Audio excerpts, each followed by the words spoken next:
Cuando se me solicitó que participara en este seminario, pues me sentí muy cómodo porque dije, bueno, pues voy a hablar de polémica antijudía medieval, que es algo en lo que me he movido durante 30 años como pez en el agua, con la ayuda y las correcciones muchas veces sabias de Amparo. Y lo que pasa es que según iban pasando los meses y a la luz de las actuaciones del gobierno y el ejército de Israel en Gaza, ese propósito se iba transformando poco a poco, pero de forma muy intensa, en un tremendo desasosiego. Y no me voy a extender en eso porque no es nuestro tema, pero la instalación en ese desasosiego, que comparto con muchos judíos dentro y fuera de Israel, simplemente querría mencionar puntualmente y de modo único a los redactores de Haaretz, que están amenazados hoy mismo de cierre, pues me decidió acotar esta lección en unos límites estrictamente técnicos. Entonces no tenía sentido por el momento ponernos a hablar de las consecuencias, muchas veces terribles, de la literatura de polémica antijudía en la Edad Media, y de algún modo podríamos decir que la historia social tenía que ceder su lugar a algo más cercano a la filología. Y para ello, como veremos, esta bendita ciudad de Soria vino en mi rescate. Bueno, hice también otros descartes.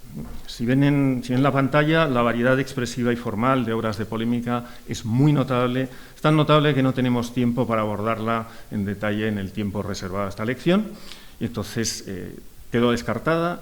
Luego, por otra parte, los contenidos de la polémica, que son notablemente limitados, están limitados desde el siglo II a tres cositas, a las consecuencias, bueno, cositas entre comillas, las consecuencias de la mesianidad de Jesús.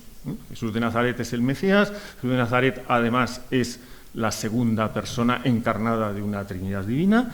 Y luego, como colofón, pues el judaísmo se ha quedado obsoleto y el Verum Israel ahora son los cristianos, y ahí se acabó todo. Eso me parecía carente de todo interés.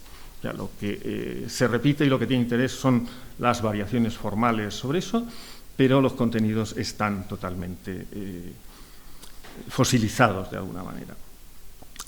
Sin embargo, pues si nos fijamos en los principios rectores del género, podemos encontrar un punto de apoyo, un punto de arranque. Los formula, bueno, entre otros, pero los formula de forma más recordada San Agustín. Se van a resumir en dos: la servidumbre judía por un lado y cierto respeto cristiano a esos siervos ciegos, pero que sirven como testigos vivos de la verdad del cristianismo, y para los que la perspectiva de su conversión final abre la posibilidad de catequizarlos, siempre con firmeza, pero siempre en los propósitos, en la teoría agustiniana, sin violencia, que es una palabra también muy flexible, ¿no? según miremos. Y para la discusión doctrinal, y según avance la Edad Media, se va a ir poco a poco imponiendo una regla. Esa regla va a ser la de utilizar únicamente las fuentes de autoridad aceptadas por el adversario, porque así se supone que el adversario no tendrá argumentos con los cuales decir, pues mire usted, no me convierto, pues mire usted, no estoy convencido. Estas fuentes van a ser ante todo la Biblia hebrea, y luego a partir del siglo XII, el Talmud y el Midrash, primero vistos como muestra de perfidia judaica, son el gran engaño rabínico para que el pueblo judío siga en sus errores, en sus 13, pero luego, gracias a los eruditos orientalistas mendicantes y a los conversos, aprovechados como un testimonio positivo. En todos los casos, aprovechados como un testimonio positivo gracias al uso y al abuso, sobre todo, de la exégesis figurada y de la utilización de citas sacadas de su contexto. Por supuesto, claro. El resultado de la multiplicación de tratadistas, muchas veces enmascarando sus tratados como si fueran altercatios, como si fueran cosas que responden a un verdadero diálogo, una verdadera conversación llevada a cabo en la vida real, y de controversias públicas, París, la de Barcelona, la de Tortosa, otra de Valladolid en mitad del siglo XIV, podríamos hacer una larga lista. Durante la Baja Edad Media producirá un género altamente especializado por su organización retórica y por sus recursos argumentativos. Es un género que resulta absolutamente incomprensible para el común de la población cristiana. A la masa cristiana le leemos un pedazo de, yo qué sé, los diálogos contra judíos de Pedro Alfonso y no entienden ni jota. Por no hablar ya del Pugio Fidei de Martí o por los tratados de Alfonso de Valladolid, no entenderían absolutamente nada. Entonces, esos tratados o ese corpus, digamos, erudito y especializado, puede llegar a unos niveles de violencia muy notables, pero esa violencia se mantiene siempre en los límites de lo verbal y en los límites de producto de consumo para especialistas que se van a mover de alguna manera en el ámbito, pongamos entre comillas, académico.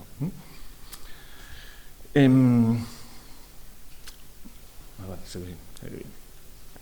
Sin embargo, si echamos un vistazo a la historia social de la Europa occidental y central, entre la primera cruzada y aproximadamente 1500, resulta que la encontramos plagada de episodios de violencia antijudía que están protagonizados con pretextos muy, muy variados: robo de niños, envenenamiento de pozos, bueno, cualquier cosa que se les pueda ocurrir a ustedes me vale, por esa misma masa popular absolutamente iletrada que no habría comprendido ni jota de uno de estos tratados especializados de cualquier converso, de cualquier mendicante, y que multiplican esa violencia factual en lugares muy variados de Europa, en Rouen y en Renania en 1095-1096, en Norwich, en Inglaterra, en 1190, en 1255 también en Lincoln, en 1348-49 como consecuencia de la peste negra en toda Europa central y parte de Francia también, en la Viena de 1420, donde el duque de Austria aprovecha ese brote popular de violencia para quitarse de en medio unos cuantos marrones financieros que tenía ensombreciendo la vida. Si quieren un sitio más cercano, pues tenemos Sepúlveda en 1474 y podríamos ir haciendo una larga lista, ¿no? El resultado de estos episodios, en los que los judíos son tratados pues, como terroristas en el sentido moderno del término, como grupos organizados que conspiran para aniquilar a la humanidad, suma muchos miles de muertos y se traduce en una auténtica limpieza étnica que va a empujar cada vez más hacia el este a los supervivientes que no optan por la conversión. Entonces están reagrupando a los restos de los judíos europeos, en gran parte, están reagrupando y dejándolos listos para cuando en los años 40 lleguen los limpiadores por antonomasia, ¿no? La idea de fondo de estas presiones, de esta violencia, de esta generación de miedo, la resume muy bien Alfonso de Valladolid, al que acabamos de mencionar, en su Mostrador de Justicia, que es una obra de hacia 1330, en cuya versión castellana dice, entre otras muchas burradas, dice: cuando matan muchos de ellos en algún lugar, conviértense otros muchos de ellos que toman la salvación de la cristiandad por miedo. Entonces, inevitablemente nos surge una pregunta. ¿Cuál es el puente que salva el abismo aparente inicial entre la teoría erudita y la acción popular? Bueno, la respuesta es la predicación en lengua vernácula. Los sermones, como saben muy bien, son un instrumento polivalente de difusión doctrinal e ideológica, y su efectividad está comprobada desde la antigüedad por los judíos, por lo menos desde la época de San Juan Crisóstomo, contemporáneo bastante ajustado de San Agustín, al que hemos citado hace un momento. Y esa efectividad se expande en la Edad Media, en especial gracias al desarrollo por los frailes mendicantes de la predicación popular, del sermón popular, que es un sermón de lenguaje sencillo, nada intelectualizado, que toma como blanco directo, como objetivo directo, las emociones del auditorio. Entonces, desde los predicadores de la Cruzada de 1095 a personajes que hoy llamaríamos mediáticos, como pueden ser San Vicente Ferrer, por ejemplo, con su campaña incendiaria de 1411-1412 por toda Castilla la Vieja, o el menos conocido para nosotros San Juan Capistrano, que es el responsable en este caso un franciscano, responsable de las matanzas de Breslau de mediados del siglo XV. Si a alguien le extraña, pues sí, todos son santos. pues sus efectos sobre la masa cristiana en relación con los judíos van a ser absolutamente devastadores. Y el mejor y más terrible ejemplo lo tenemos, desgraciadamente, en la península, es conocido de todos nosotros, y es quizá el de Ferran Martínez, arcediano de Écija, que empezó a predicar de forma incendiaria décadas antes de que sus sermones dieran el efecto, por todos conocido, de las matanzas generalizadas de los pogromos de 1391-92. Entonces, es nuestro mejor y más denigrante ejemplo patrio, ¿no? Y, como todos sabemos, esas matanzas no son algo puntual, sino que son algo que cambiaría para siempre la historia social de los reinos hispánicos y luego ya de lo que va a ser la corona española, ¿no? Bueno, pues, ¿por qué todo esto? Pues todo esto nos trae, estos breves apuntes, nos traen directamente a Soria y a la Biblioteca Provincial de Soria. Y más concretamente nos traen a un manuscrito que procede de la librería del monasterio de Santa María de Huerta, aquí relativamente cercano, en cuyos folios finales se copian a comienzos del siglo XV un par de incompletos sermones sobre judíos y moros. Se han tratado, las pocas personas que se han ocupado de ellos los han tratado como si fueran un solo texto, pero en realidad son dos textos distintos, fragmentarios, que tras su correspondiente tema o versículo equivalente al tema homilético clásico e introducción, se centra cada uno en un tema típico, el primero en la explicación del credo y el segundo en la explicación, la declaración, dirían en la época, de los sacramentos. Y a pesar del título de los judíos y moros, pasa como suele suceder en la mayoría de estos tratados, la presencia de los musulmanes y las referencias a los musulmanes son marginales y en muchos casos simplemente auxiliares para apoyar las tesis antijudías del enunciador del texto, ¿no? Bueno, pues como es propio del sermón popular, ambos carecen de la organización arbórea propia del sermón escolástico, del cual, por ejemplo, destacó el que luego iba a ser el Papa Luna, el cardenal don Pedro de Luna, que tiene algunos sermones antijudíos predicados en Pamplona, cuando todavía era cardenal, absolutamente plúmbeos, precisamente por su rigor en la organización escolástica, tan faltos de vida por todas partes. Pero el carácter homilético de estos textos se refleja claramente en toda una serie de rasgos expresivos. Vamos a ver algunos de ellos muy brevemente. Por ejemplo, tenemos apelaciones al auditorio, una pena que no vea bien la pantalla. Tengo aquí escrito por aquí.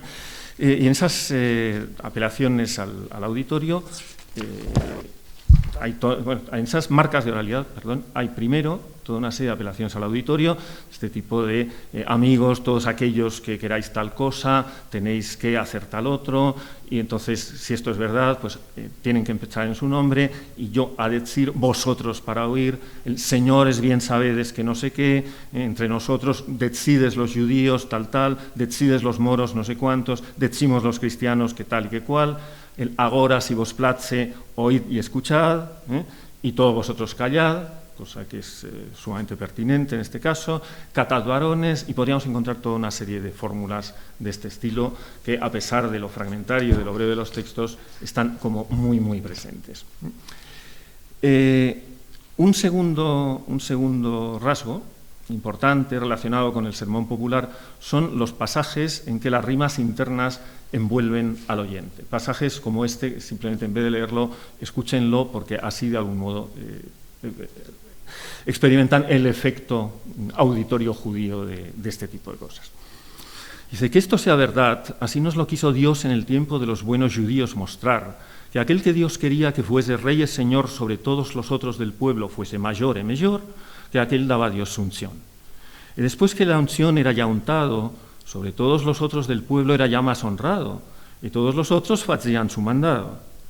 Pues que en este tiempo tenían por bienandante al que la unción de Dios Padre alcanzaba, porque el señorío y la honra de este mundo pudiese ganar, que es honra que fallece y non siempre a durar, más que por bienandantes nos debemos detener por la gran misericordia que Dios nos quiso dar, que del cielo a la tierra quiso por nosotros descender, y quiso la asunción en tal lugar poner, porque cuantos la quisiésemos la pudiésemos haber. porque el su santo reino pudiésemos heredar, a donde es la alegría que siempre ha de durar. Entonces, es todo un tejido de conexiones auditivas que, de algún modo, captan la atención del auditorio. O un tercer rasgo de los que podemos señalar sería, por ejemplo, el recurrir a escenas o a comentarios de tono coloquial y afectivo. En estos sermones están presentes no con la intensidad de absoluta grandeza con las que los utiliza, por ejemplo, Fray Vicente Ferrer, que es absolutamente convincente, nos diga lo que nos diga y nos quiera imponer lo que nos quiera imponer, pero que suenan también de esta manera. Dice, e dicen que nos les demandará Dios más de cuantos opieren. Y cuando Dios viniere a juzgar todo el mundo, que les demandará el bien y les extrañará el mal que hicieron, que responderán ellos, Señor, no lo entendemos mejor, y que se salvarán de pena por esta razón. Y nuestro Señor Dios les dirá, aquellos que decides que no lo entendistes mejor, non vos salvades de pena. Casi vos despreciastes a mí, a mi ley non quisistes oír, ni aprender, ni saber, y por vuestra culpa en necedad vos dejasteis perder, non vos sé yo culpa por ende.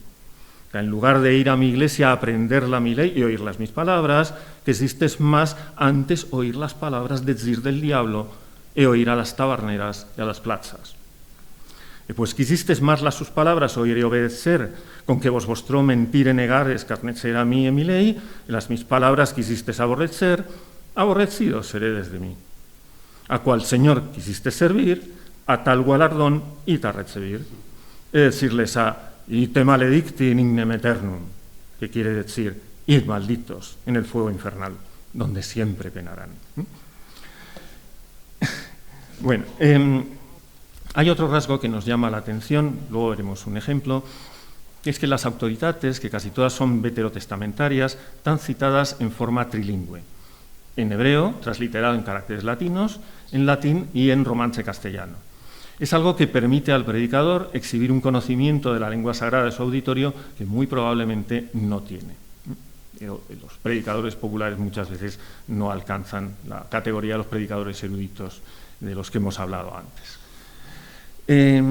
Es un recurso propio de algunos textos polémicos muy difundidos, como el que está copiado en el manuscrito que tienen en imagen, que es el libro de las tres creencias o libro declarante. Es un libro que circuló durante la segunda mitad del siglo XIV y parte del siglo XV por Castilla, Aragón y Portugal, que fue aprovechado en la fase de violencia y de predicación violenta antijudía que siguió al 1391, y que es una obra de limitadísima, por lo menos de bastante limitada erudición, cuya autoría sigue siendo un enigma a la que los hispanistas volvemos periódicamente como moscas a la miel, sin acabar de dilucidarla del todo. Entonces, en realidad vamos a seguir considerándolo anónimo, es un repertorio de argumentos con los que persuadir, entre comillas, a los judíos de lo raro de su fe, y es precisamente el que nos va a deparar, si seguimos leyendo, si leemos en detalle los fragmentitos de los sermones contra judíos y moros que están copiados en el manuscrito de Santa María de Huerta, nos va a deparar la gran sorpresa de este texto. A ver. Porque si bien esto es un pedacito del sermón segundo, el comienzo del sermón segundo, y tiene un sentido como de presentación. Y de repente leemos, aquí se comienza el libro que es llamado, bueno, las metátesis de letras y las omisiones son llamativas, pero queda muy claro el sentido. El libro es llamado Monstrate, y luego otro sí es llamado Libro de los Tres Nombres, habla de nuestra ley, la de los moros y la de los judíos, y añade la sura de los moros, por si alguien no había reparado en ello, y luego dice, es llamado declarate, o sea, declarante, y probate, probante, porque pim, pim, pim, pim, pim, pim, y luego vuelve a decir otra vez, este libro es llamado de los tres nombres, porque habla de las tres leyes, y muestra que no hubo más que una ley, entonces está definiendo exactamente los contenidos y está presentando el libro de las tres creencias. Y luego vuelve otra vez, el libro me llama mostrante, porque tal, por eso le dicen declarante, por eso le dicen probante. Pues es el libro de las tres creencias, y no solo porque nos lo diga en ese fragmento del sermón, sino porque los dos textos, los dos fragmentos de sermones contra judíos y moros que conservamos en el manuscrito, toman de él el orden de los argumentos, toman de él la mayoría de las citas de autoridad. Por ejemplo, podemos tener ese ejemplo. Aquí vemos muy bien lo de la transliteración del hebreo, que resulta sumamente cómica si la intentamos mantener como tal. Y entonces realmente toma prácticamente todo del libro de las tres creencias. No solo las citas de autoridad y las argumentaciones de este tipo, sino que toma, por ejemplo, una de las señas de identidad del libro de las tres creencias, que es la cita del pseudocatón castellano que contiene, está tomada en su literalidad. El libro de las tres creencias contiene dos citas del pseudocatón, que son las que normalmente han hecho de los hispanistas nos fijemos en su existencia, para luego encontrarnos otra cosa muy distinta. Y nuestros sermones pues aprovechan esas citas. Añaden luego alguna cita de cosas distintas, pero están utilizando claramente el libro de las tres creencias. Y incluso uno puede pensar, bueno, en los sermones contra judíos y moros que tenemos, hay como detallitos de tipo coloquial y afectivo, determinado uso de determinados diminutivos, determinadas menciones a costumbres judías también en plan como muy coloquial, y puede pensar que esos son, digamos, elementos propios del texto soriano. Bueno, pues nos resulta que nos encontramos con que esos elementos los tenemos también en el libro de las tres creencias. Os leo mejor, si queréis, los dos ejemplos con los que voy a cerrar esta intervención. No sé cómo voy de tiempo, creo que Raulín, pero vamos, me quedan 2 minutos. Entonces, en el primer ejemplo, pues aquí tenemos el clásico argumento de, bueno, los judíos dicen Dios y los cristianos decimos Dios, y los equivocados evidentemente son los judíos, y entonces cuando uno se lee los sermones, entonces dice, hombre, qué bien, que este detallito así como coloquial, dice, pues le están diciendo, pues esto es como si uno se llama Don Chac o Don Moshe, y entonces viene alguien y dice, espera, ¿tú eres aquello o eres Don Moseyuelo?